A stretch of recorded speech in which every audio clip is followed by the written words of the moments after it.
जय गुरुदेवा जगत गुरुदेवा, जय गुरुदेवा जगत गुरुदेवा, जय गुरुदेवा जगत गुरुदेवा, जय गुरुदेवा जगत गुरुदेवा, जय गुरुदेवा।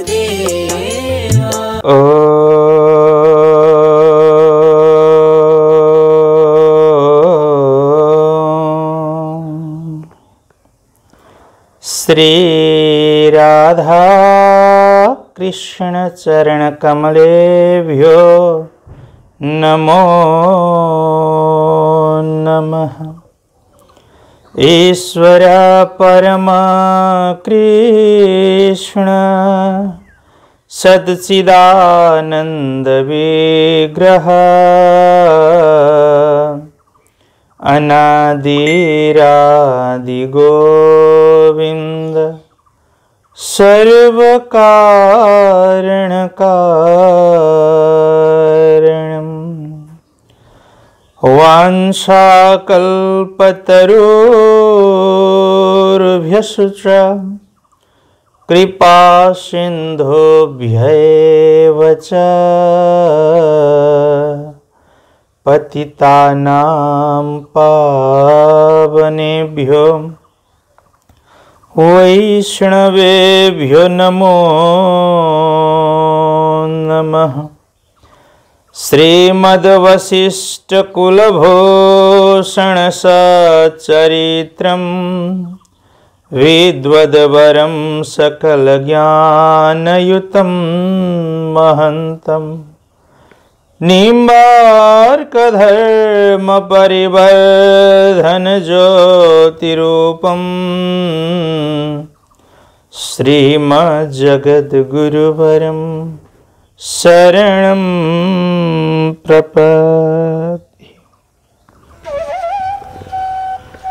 अकारण कारण करुणा वरुणालय भक्तवांछा कल्पतरु, तड़ित ज्योति विनंदित पीतांबरधारी सर्वांतर्यामी घटघट निवासी परमाराध्य भगवान श्री राधा सर्वेश्वर युगल सरकार महाप्रभु का दिव्यमान युगल चरणार वृंदमा यो पांच भौतिक देहलाई समर्पण गर्दै प्रातस्मरणीय परम पूज्यपाद जगद्गुरु महाराज श्री का युगल चरणमा सतत दण्डवत नमन गर्दै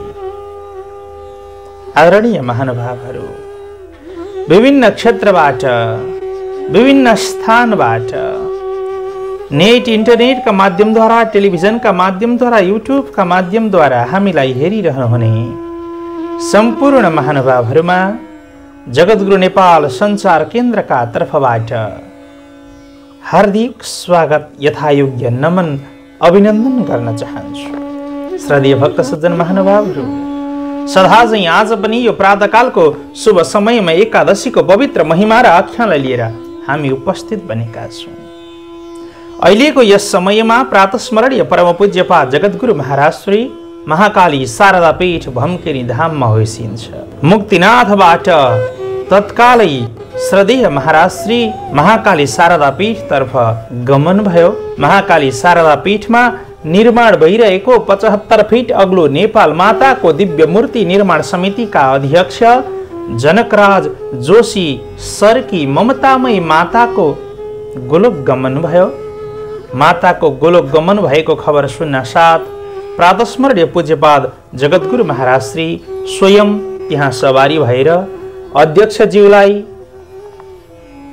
सम्झाउने बुझाउने कामका साथसाथमा माता प्रति श्रद्धा सुमन श्रद्धाञ्जली अर्पण गर्दै सम्पूर्ण पीठका तर्फबाट समवेदना स्वयं जगद्गुरु महाराज श्रीका साथमा गोपाल धाम मुक्तिनाथ अन्न क्षेत्रका अध्यक्ष धर्मराज सुखदेल बुवा, त्यस्तै गरी मधुबेणी दिव्यधामका अध्यक्ष केशवदास बैरागीज्यू, हेम्जा स्थित जगद्गुरु आश्रम की अध्यक्ष शान्ता बानियाज्यू लगायत तमाम महानुभावहरूको उपस्थितिमा जगद्गुरु महाराज श्रीको विशेष उपस्थितिमा श्रद्धाञ्जली माता प्रति अर्पण गर्दै महाराज श्री त्यहाँबाट जोमसोमका लागि पुनः फेरि सवारी भएको छ।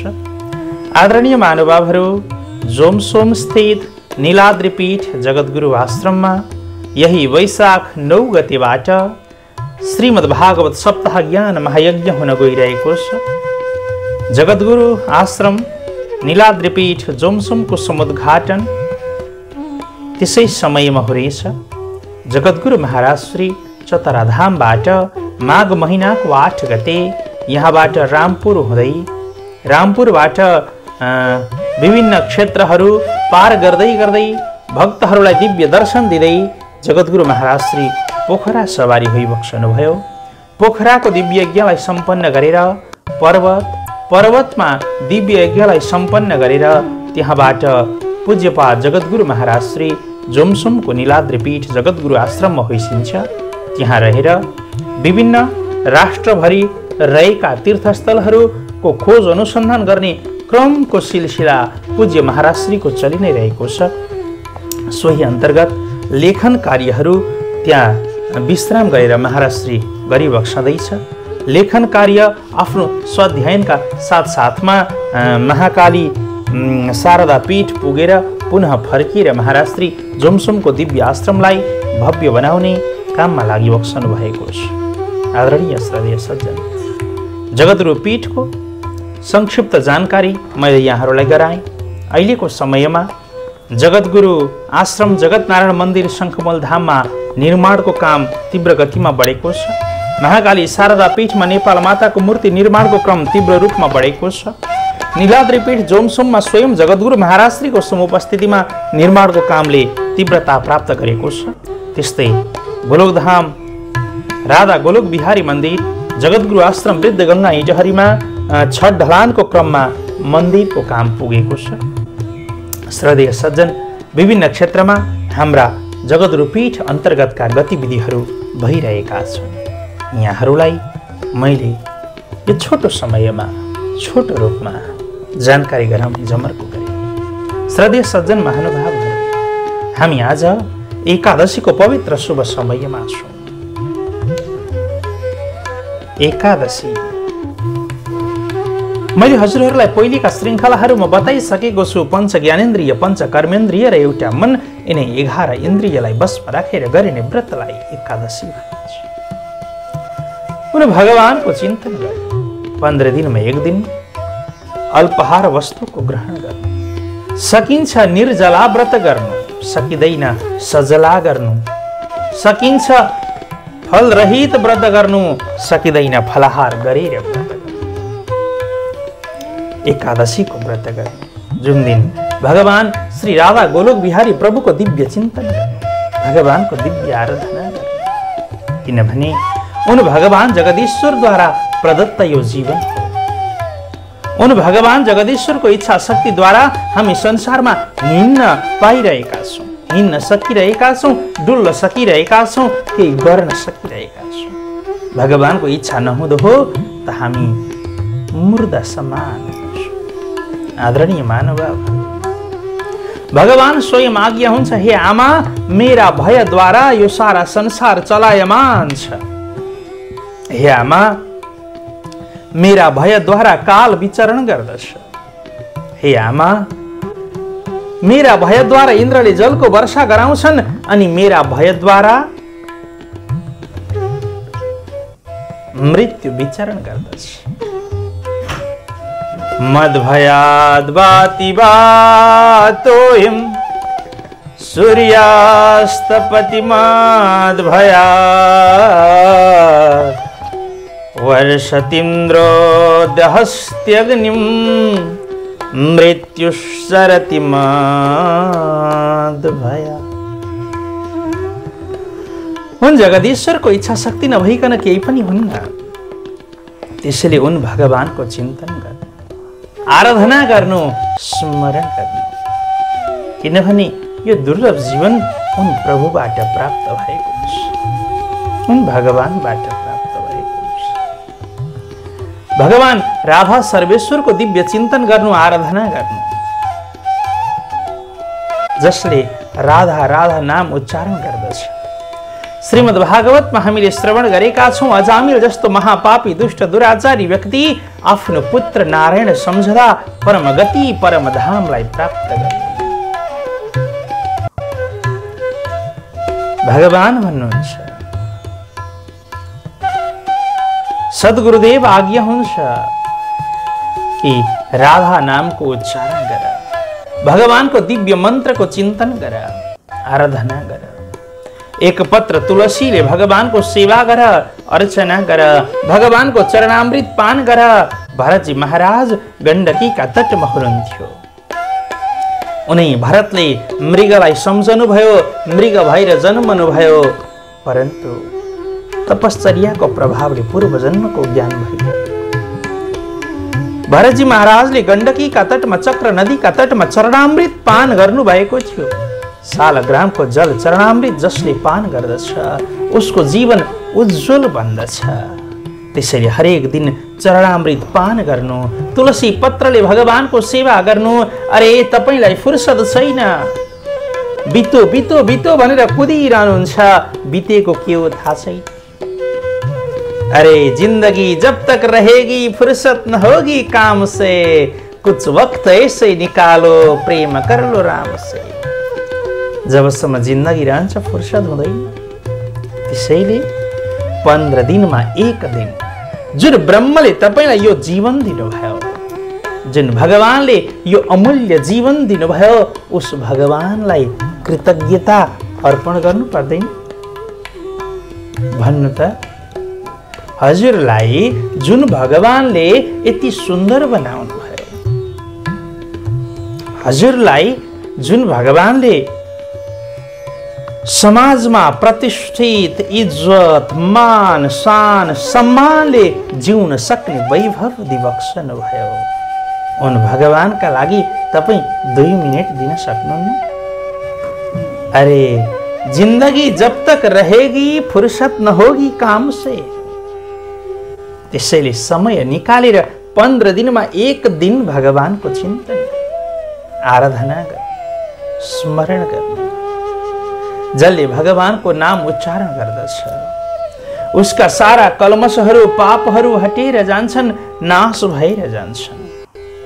मनमा दृढता हुन पर्दछ, किनभने आदरणीय सज्जन, यो शरीर भनेको क्षणिक हो, नाशवान हो, मिथ्या हो, तर पनि यसैमा हामी मोहित बनिरहन्छौँ। अरे धुन्धुकारीले पनि बुझेको थियो कहिले, जब गोकर्णबाट भागवतको ज्ञान प्राप्त गर्यो। धुन्धुकारी जस्ता महापापीले पनि आफ्ना भाइ गोकर्णबाट ज्ञान प्राप्त गरे भने तपाई सज्जन हुनुहुन्छ। यो देवदेशमा जन्मनु भएको छ, जहाँ माता सीता भृकुटी भगवान बुद्ध जन्मनु हो, जहाँ स्वयं पशुपतिनाथले रक्षा गर्नुभयो, जहाँ भगवान गण्डकीका गर्भबाट नेपालको छोरो भएर जन्मनु हो। यो नेपाल धरतीको पुत्र भएर जहाँ भगवान सालग्राम प्रकट हुनुभयो, भगवान बराहले सृष्टिको पहिलो तीर्थ रोज्नुभयो, भगवान जगदीश्वर जहाँ प्रकट हुनुभयो, तपाई त्यो धरतीको हुनुहुन्छ। अब भन्नुहोस्, तपाईले सन्त महापुरुषको दिव्य सेवा आराधना र सन्त महापुरुषको दिव्य आशीर्वाद प्राप्त गर्नुभयो भने तपाईको गति के होला? त्यसैले आदरणीय महानुभावहरू, यस जीवनलाई सुधार्नका लागि उन परमात्माको दिव्य चिन्तन गर्नु। त्यही भएर हरेक 15 दिनमा एकादशी आउने गर्दछ। गुरुजनहरू आज्ञा गर्नुहुन्छ, बाबु एकादशीको व्रत गर, 15 दिनमा एक दिन भगवानको चिन्तन गर। आदरणीय महानुभावहरू, आउनुहोस् अब हामी यही पावन एकादशीमा प्रवेश गरौँ। आज आमलकी एकादशीको विशेष दिन रहेको छ। मानधाताले सोध्न लाग्नुभयो, हे ब्राह्मण, मेरा उपरमा कृपा गरेर मलाई यो एकादशीको महिमा बताइदिनुहोस्, म जान्न चाहन्छु। वशिष्ठ ऋषि बताउनुहुन्छ, राजन, सबै फलहरूमा उत्तम फललाई दिने, सबै व्रतहरूमा उत्तम व्रत एकादशीको पावन महिमा म बताउँदछु। जस्ता प्रकारले एकादशीका दिव्य प्रभावले हिंसामा लागेका व्याधाले परम मुक्तिलाई प्राप्त गरेका थिए। कुनै समयमा ब्राह्मण, क्षत्रिय, वैश्य, शूद्र आदि सबै मिलेर रहेको सुन्दर समाज थियो। शोभामान वैदिश नाम गरेको नगर थियो। राजाहरूमा श्रेष्ठ मानधाता त्यसै नगरमा बस्दथे। वेदध्वनिले गुन्जायमान हुने गर्दथ्यो, अत्यन्त राम्रो थियो। कुकर्म गर्नेहरू कोही थिएनन्। सोमवंशी शशबिन्दु नाम गरेका विख्यात राजा थिए। त्यसैका वंशमा अत्यन्त धर्मपरायण चैत्ररथ नाम गरेका राजा थिए। तिनै राजामा 10,000 हात्तीको बल थियो। धर्म जान्नेवाला थिए र पृथ्वीमा शासन गर्दथे। कोही पनि व्यक्तिहरू त्यस राज्यमा गरिब थिएनन्, दुखी थिएनन्। सबै सुख सुविधाले विद्यमान थियो। सारा जनहरू भगवानका दिव्य भक्तिमा लीन थिए। कोही भगवान शङ्करको आराधना गर्थे, कोही भगवान सर्वेश्वरको आराधना गर्दै एकादशीमा सबै व्रत बस्दथे। कसैले पनि केही अन्न आदि वस्तुलाई ग्रहण गर्दैनथे। समय व्यतीत हुँदै गयो। आमलकी एकादशीको आगमन भयो। त्यो एकादशी बालकदेखि वृद्धसम्म सबैले व्रतलाई धारण गरे। श्रद्धेय गुरुजनबाट यो आज्ञा हुन्छ, आदरणीय सज्जन, 5 वर्षभन्दा मुनिका बालबालिकालाई दोष छैन, 90 वर्षभन्दा माथिका वृद्ध वृद्धालाई दोष छैन। नत्र भने एकादशीमा अन्न आदिको स्पर्श वर्जित बताइएको। स्वयं यमराज धर्मराज भन्नुहुन्छ, कृष्णाय नो नमति यद शिर एकदापि तान आन यह। जसले कृष्णलाई एक पटक पनि नमस्कार गरेन, शिर न्युर्याएर दण्डवत प्रणाम गरेन, हे यमदूत हो, हे मेरा दूत हो, तान आन यह, त्यस्ता व्यक्तिलाई तिमी लिएर। आज एकादशीको दिन छ। सबै एकादशीको व्रतमा मग्न हुनुहुन्छ। ठुलाले जो कर्म गर्नुभयो, सानाले त्यही वस्तु सिक्दछ। आदरणीय सज्जन,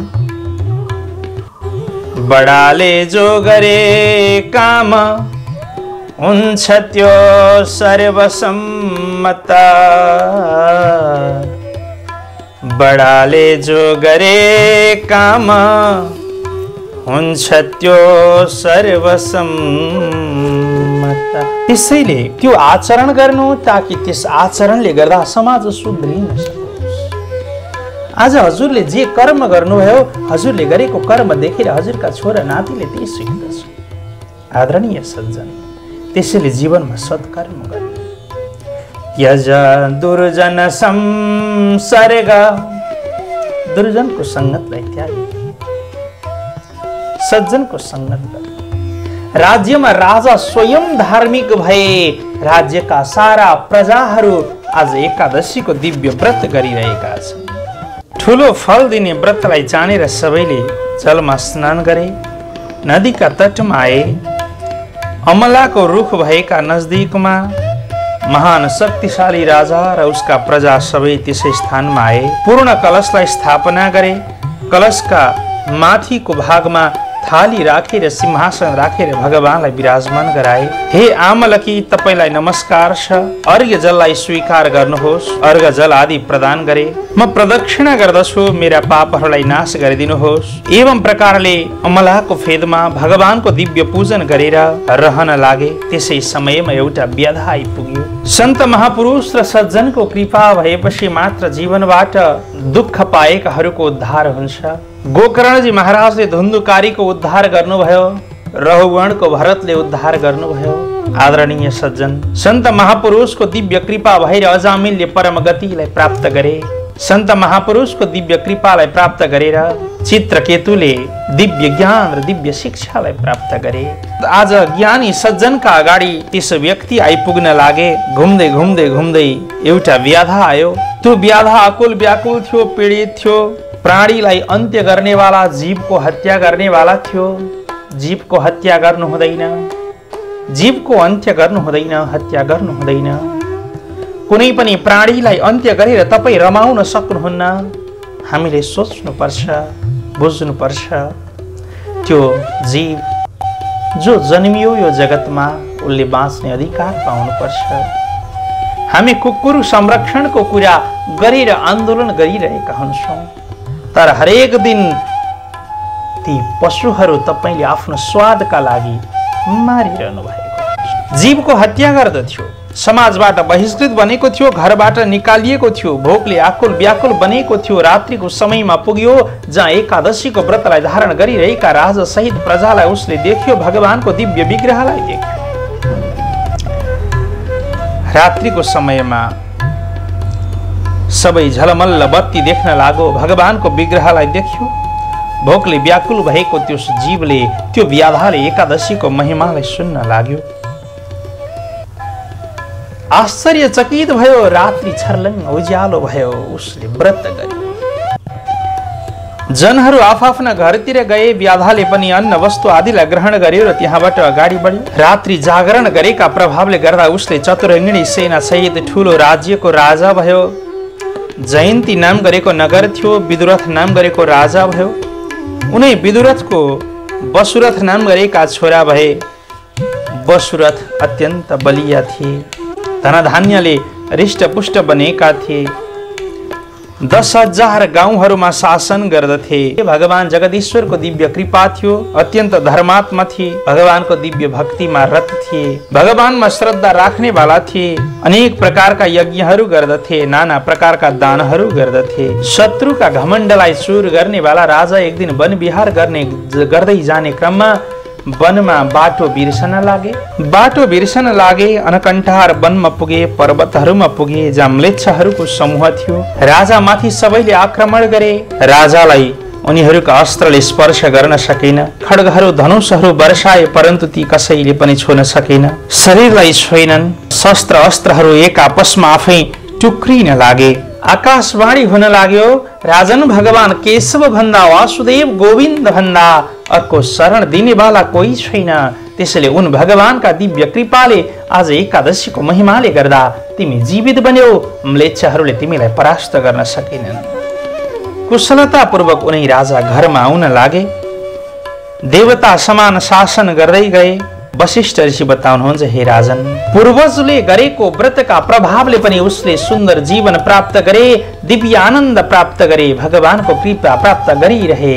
त्यसैले हे राजन, आमलकी एकादशीको जसले व्रतलाई धारण गर्दछ उसको मृत्यु पश्चात ऊ भगवानको परमलोकमा जानेछ। त्यस बारेमा कुनै विचार गरिरहनु पर्दैन राजन। त्यसैले एकादशीको व्रतलाई धारण गर, आराधना गर। आदरणीय श्रद्धेय महानुभावहरू, हरेक 15 दिनमा हामीले भनिरहेका छौँ एकादशीको व्रतलाई धारण गर्नु। श्रद्धेय गुरुजनहरूले बताइरहनु भएको छ। यो हाम्रो जीवन यिनै ग्रह नक्षत्रहरूमा घुमिरहन्छ। यो घुमिरहेको जीवनलाई सही बनाउनका लागि, यो जीवनको गाडीलाई सही ढङ्गले चलाउनका लागि बेला बेलामा यो गाडीलाई सर्भिसिङ गरिरहनु पर्छ। त्यो एकादशी हो। त्यसैले एकादशीको व्रत बस्न नभुल्नुहोला। श्रद्धेय महानुभावहरू, र हाम्रो नियमित प्रस्तुति कार्यक्रम जगद्गुरु सन्देश हेर्न नभुल्नुहोला। हरेक दिन जगद्गुरु महाराज श्रीका दिव्य आशीर्वचनहरू लिएर हामी हजुरका घर घरमा आइरहेका छौँ। यिनै भनाइहरू राख्दै पवित्र पावन एकादशी महिमाको यो दिव्य प्रसङ्गलाई यही सम्पन्न गर्दै मेरा बाणीहरूलाई विराम गर्ने अनुमति चाहन्छु। श्रीहरि रक्षतु राष्ट्रम। सम्पूर्ण भक्त महानुभावहरूको दिन शुभ बितोस्। जय श्री राधेश। जय गुरुदेवा जगत गुरुदेवा, जय गुरुदेवा जगत गुरुदेवा, जय गुरुदेवा जगत गुरुदेवा।